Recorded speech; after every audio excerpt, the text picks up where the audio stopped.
Good evening, my dear JEE and NEET aspirants. Welcome to RN Achievers Academy, Narsopet. Last వీడియోలో synergic ligand గురించి మనము discuss చేశాము. So ఈరోజు క్లాస్లో synergic effect ఎలా ఉంటుంది దాని మీద మనము డిస్కస్ చేద్దాం. సో దీనికి వెళ్లే ముందు మనకు కొంత బేసిక్ నాలెడ్జ్ అవసరం అవుతుంది. దేని మీద అంటే మాలిక్యులర్ ఆర్బిటాల్ థియరీ మీద బేసిక్ నాలెడ్జ్ కొంత అవసరం అవుతుంది. అది చూద్దాం. ఏంటంటే according to molecular orbital theory MOT, ఈ MOT అనేది ఓన్లీ డయాటామిక్ మాలిక్యూల్స్ మాత్రమే అప్లై అవుతుంది, డైఅటామిక్ మాలిక్యూల్స్కి అప్లై అవుతుంది.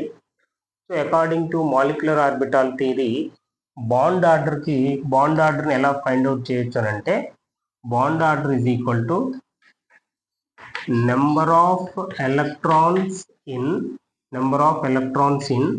bonding molecular orbital minus number of electrons in anti-bonding molecular orbital divided by 2.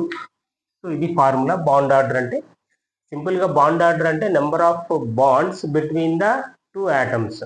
So దాన్ని బాండ్ ఆర్డర్గా మనం కన్సిడర్ చేయొచ్చు. ఒకవేళ బాండ్ ఆర్డర్ 3 ఉందనుకోండి, 3 బాండ్స్ ఉంటాయండి. సపోజ్ ఎగ్జాంపుల్ నైట్రోజన్కి బాండ్ ఆర్డర్ 3 ఉంటుంది, కాబట్టి నైట్రోజన్కి మధ్య 3 బాండ్స్ ఉంటాయి. ఆక్సిజన్ యొక్క బాండ్ ఆర్డర్ 2 ఉంటుంది, అంటే ఆక్సిజన్కి మధ్య డబుల్ బాండ్ ఉన్నది అర్థం.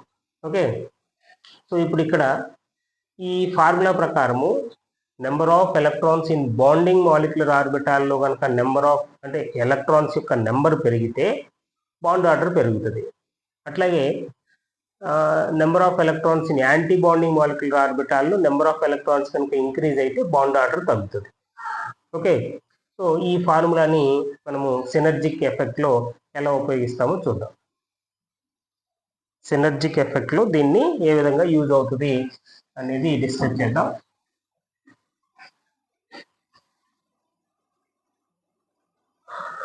సో ఇక్కడ జనరల్గా ప్రీ కార్బొనైల్ అంటే అది దీంతో బాండ్ ఫార్మేషన్ జరగక ముందు కార్బన్ మోనాక్సైడ్ యొక్క bond order pre carbon monoxide carbonyl bond order is equal to 3 ఉంటుంది. బాండ్ ఆర్డరు కార్బన్ మోనాక్సైడ్కి 3 ఉంటుంది. అదే మెటల్ కార్బొనిల్స్ అనుకోండి, మెటల్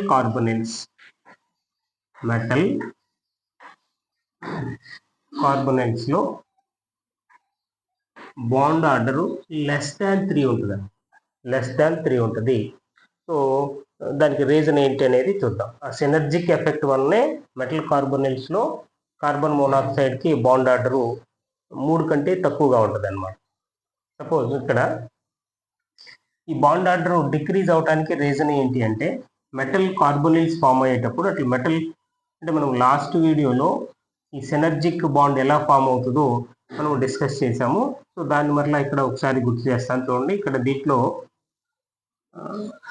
ఇది కార్బన్ మోనాక్సైడ్, దీన్ని హోమో అన్నాము, హైయెస్ట్ ఆక్యుపైడ్ మాలిక్యులర్ ఆర్బిటాల్. ఇది ల్యూమో. ఓకే, ఇది 5 star anti bonding molecular orbital. Okay, so ఇప్పుడు ఇక్కడ ఈ మెటలు హోమోలో ఉన్నటువంటి పెయిర్ ఆఫ్ ఎలక్ట్రాన్స్ని మెటల్కి డొనేట్ చేసి సిగ్మా బాండ్ ఫామ్ చేస్తుంది అని మనం నేర్చుకున్నాం. And at the same time ఈ మెటల్లో ఉన్నటువంటి డి ఎలక్ట్రాన్స్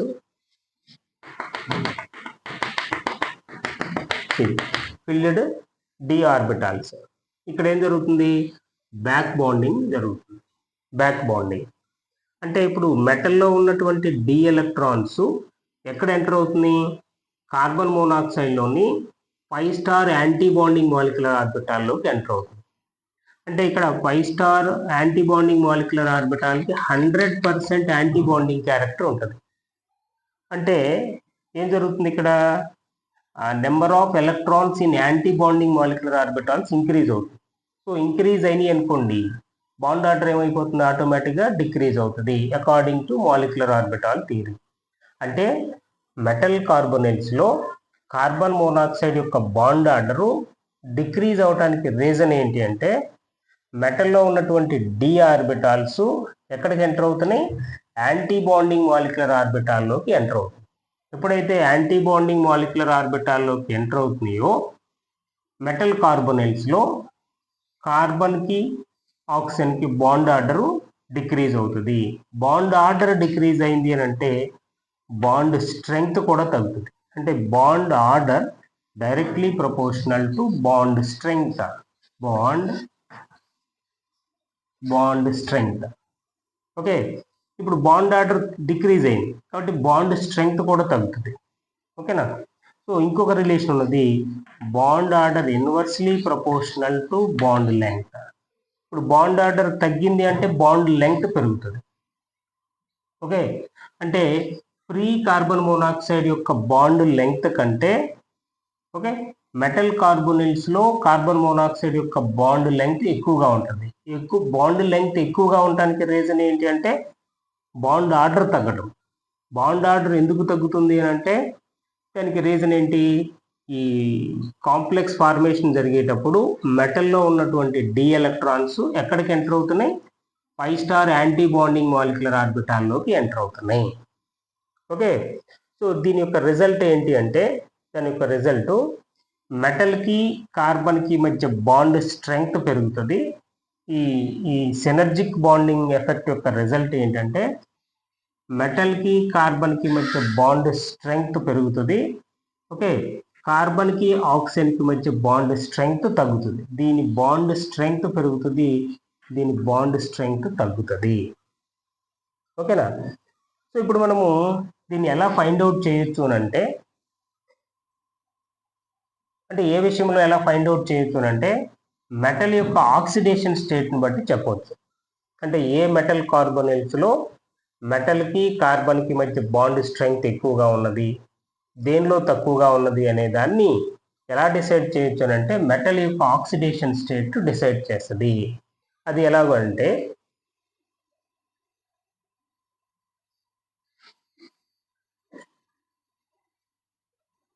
ఇక్కడ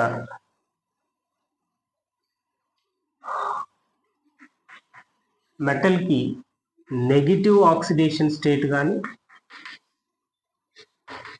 negative oxidation state or lower oxidation state ఉన్నప్పుడు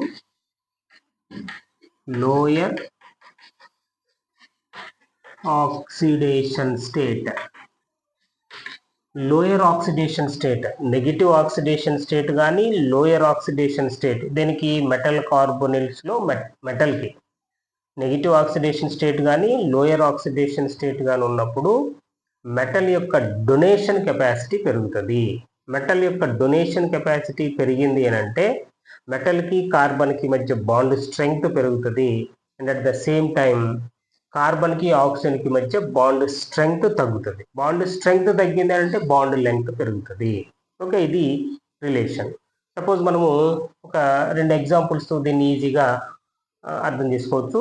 చూడండి, ఆ ఎగ్జాంపుల్స్లో suppose vanadium CO 6 times minus, vanadium CO 6 times minus. అట్లాగే ఇంకో కాంపౌండ్ తీసుకుందాం, MnCO 6 times +1 -1 అనుకోండి దాని యొక్క ఛార్జ్. ఇప్పుడు మనకి కార్బన్ మోనాక్సైడ్ యొక్క ఛార్జ్ న్యూట్రల్, దీని యొక్క ఛార్జ్ న్యూట్రల్. సో ఇది neutral ligand, it's a neutral ligand కాబట్టి దీని మీద ఉన్నటువంటి ఛార్జే ఆ మెటల్ యొక్క ఆక్సిడేషన్ స్టేట్ అవుతుంది. కాబట్టి ఇప్పుడు వెనీడియం యొక్క ఛార్జ్ -1, సో దీనికి +1.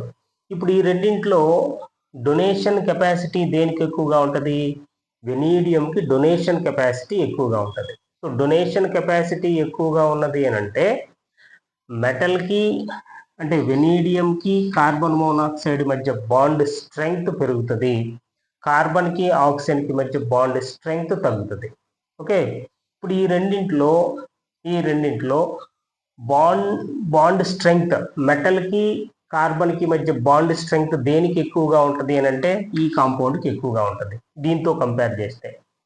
అంటే మెటల్కి నెగిటివ్ ఆక్సిడేషన్ స్టేట్ కానీ లోయర్ ఆక్సిడేషన్ స్టేట్ ఉన్నప్పుడు ఏం జరుగుతుంది, మెటల్ యొక్క డొనేషన్ కెపాసిటీ పెరుగుతుంది. ఎప్పుడైతే మెటల్ యొక్క డొనేషన్ కెపాసిటీ పెరిగింది అని అంటే ఆ ఎలక్ట్రాన్స్ ఎక్కడ ఎంటర్ అవుతాయి, కార్బన్ మోనాక్సైడ్ లైగాండ్లోని యాంటీ బాండింగ్ మాలిక్యులర్ ఆర్బిటాల్లోకి ఎంటర్ అవుతాయి. ఎప్పుడైతే యాంటీ బాండింగ్ మాలిక్యులర్ ఆర్బిటాల్లోకి ఎలక్ట్రాన్స్ ఎంటర్ అవుతున్నాయి, బాండ్ ఆర్డరు ఏమైపోతుంది, తగ్గిపోతుంది. బాండ్ ఆర్డర్ తగ్గుతుంది. దేని బాండ్ ఆర్డర్ తగ్గుతుంది, కార్బన్ మోనాక్సైడ్ యొక్క బాండ్ ఆర్డర్ తగ్గుతుంది. బాండ్ ఆర్డర్ తగ్గుతుందంటే బాండ్ లెంగ్త్ పెరుగుతుంది. మరి దేనికి బాండ్ స్ట్రెంగ్త్ పెరుగుతుంది, మెటల్కి కార్బన్కి మధ్య బాండ్ స్ట్రెంగ్త్ పెరుగుతుంది. ఇప్పుడు దీన్ని బట్టి ఒకసారి వాడు కొన్ని మాలిక్యూల్స్ ఇచ్చి కొన్ని కాంపౌండ్స్ ఇచ్చి దానిలో స్ట్రెచ్చింగ్ ఫ్రీక్వెన్సీ, కార్బన్ మోనాక్సైడ్ యొక్క స్ట్రెచ్చింగ్ ఫ్రీక్వెన్సీ దేనిలో ఎక్కువగా ఉన్నది అని అంటాడు. స్ట్రెచ్చింగ్ ఫ్రీక్వెన్సీ అంటే ఏంటంటే స్ట్రెచ్చింగ్. సపోజ్ ఇక్కడ మనకి దాన్ని ఒక సింపుల్ ఎగ్జాంపుల్ ద్వారా అర్థం చేసుకోవచ్చు. సపోజ్ మనకి ఇక్కడ ఒక స్ప్రింగ్ లాంటిది ఉంది అనుకోండి, ఇట్లా స్ప్రింగ్. ఓకే, ఈ స్ప్రింగ్.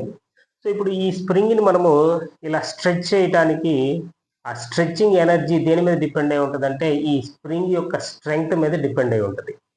ఈ స్ప్రింగ్ వీక్గా ఉంది అనుకోండి, దాని యొక్క స్ట్రెచ్చింగ్ ఈజీగా మనం స్ట్రెచ్ చేయొచ్చు. ఓకే, అదే ఈ స్ప్రింగ్ స్ట్రాంగ్గా ఉంది అనుకోండి, బాగా స్ట్రాంగ్గా ఉంటే దాన్ని సాగదీయటానికి ఎక్కువ ఎనర్జీ కావాలి. That is called stretching frequency. అట్లాగే ఇప్పుడు మాలిక్యూల్లో కార్బన్ మోనాక్సైడ్ యొక్క స్ట్రెచ్చింగ్ ఫ్రీక్వెన్సీ ఎంత అని అడుగుతాడు. అంటే స్ట్రెచ్చింగ్ ఫ్రీక్వెన్సీ దేని మీద డిపెండ్ అయి ఉంటుంది, కార్బన్ మోనాక్సైడ్ యొక్క బాండ్ ఆర్డర్ మీద డిపెండ్ అయి ఉంటుంది. ఓకే, సో ఏ మాలిక్యూల్స్లో అయితే, ఏ కార్బొనైల్ కాంపౌండ్స్లో అయితే కార్బన్ మోనాక్సైడ్ యొక్క బాండ్ స్ట్రెంగ్త్ అంటే బాండ్ ఆర్డర్ ఎక్కువగా ఉంటుందో దానికి స్ట్రెచ్చింగ్ ఫ్రీక్వెన్సీ ఎక్కువగా ఉంటుంది. సో దాన్ని మనం ఎలా డిసైడ్ చేయొచ్చు అని అంటే, సో ఇట్లా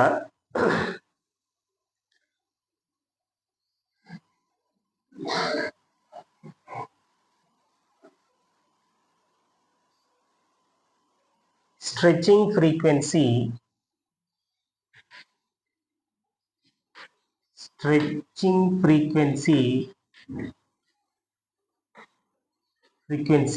is directly proportional to bond order of carbon monoxide. అంటే కార్బొనైల్ యొక్క బాండ్ ఆర్డర్ ఎక్కువగా ఉంటే స్ట్రెచ్చింగ్ ఫ్రీక్వెన్సీ ఎక్కువగా ఉంటుంది.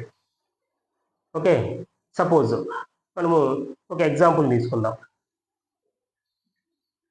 ఇక్కడ MnCO 6 times plus 1, MnCO 6 times plus 1, ఇంకోటి FeCO 6 times plus 2.